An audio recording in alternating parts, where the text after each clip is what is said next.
Today on TriCenter, Ironman world champion Chrissie Wellington hasn't slowed down, and the LifeTime Fitness Series wraps up in Dallas. TriCenter starts now.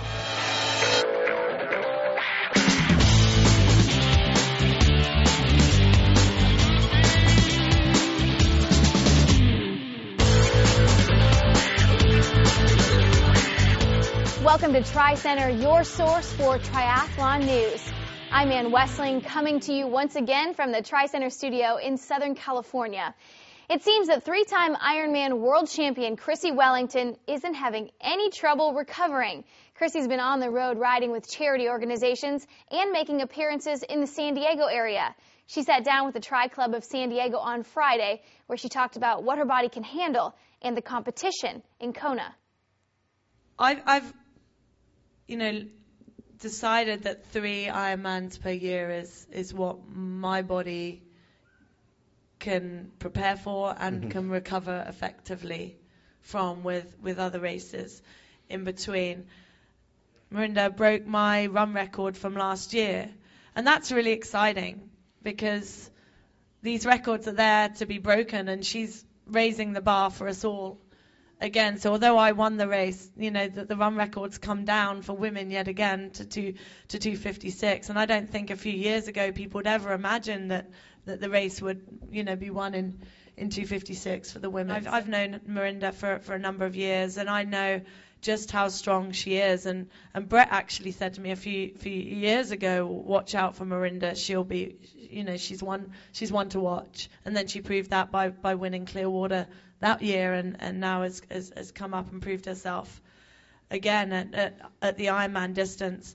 When I came off the bike, I think one of the first things I asked someone was, where's Mirinda?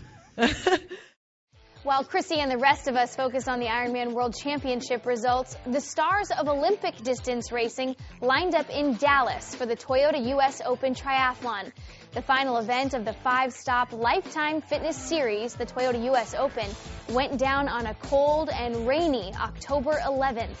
Matt Reed proved once again that he's the man to beat this season.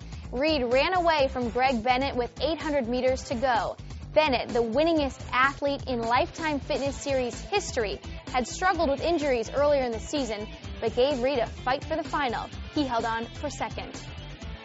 The women's race went to Sweden's Lisa Norden, who's still making the most of the form that landed her on the second step of the ITU World Championship podium last month. American Sarah Haskins came in 15 seconds behind Norden for second place. The overall series title, dubbed the Toyota Cup, changed hands for the first time in the history of the LifeTime Fitness Series as Matt Reed edged out 3-time winner Bennett. Sarah Haskins won 2 of the 5 events this season, earning enough points to easily top the women's leaderboard and pocket a $20,000 bonus. TriCenter will be back after this short message.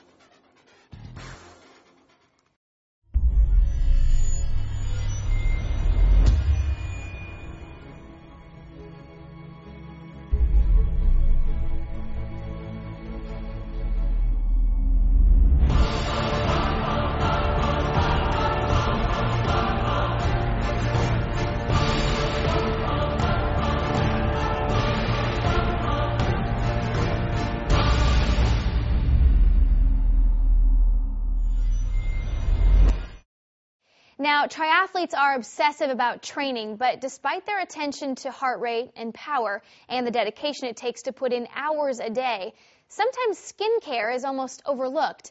Interestingly, what athletes may not realize is that, like the rest of the body, healthy skin performs better. We caught up with Dr. Monica Scheel of Kailua Kona for more. So we did a free skin cancer screening at the Ironman Expo. It's a long hours of training, lots of hours on the bike, out running, out swimming. Our sunscreen only lasts a couple of hours before it starts to break down, really needs to be applied. People are out for long, long periods of time, not always reapplying their sunscreen, and getting a lot of sun damage.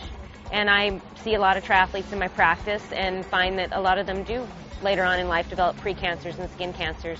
So I like to get the word out early about being preventative, taking care of their skin. there's a lot of ways that people can try to protect themselves out on the course. I think it's a great idea to get a little waxy stick and put it in your bento box on your bike. So even down in your aero bars, you can kind of just do a little reapplication of your arms and your face.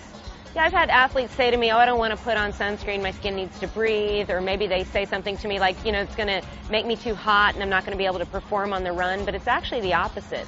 So when sun gets to the skin and creates sunburn, their skin's not normal anymore. It's less able to cool and it's more likely to get dehydrated. So actually sunscreen is very performance enhancing. It really helps people to have a better race if they don't sunburn their skin.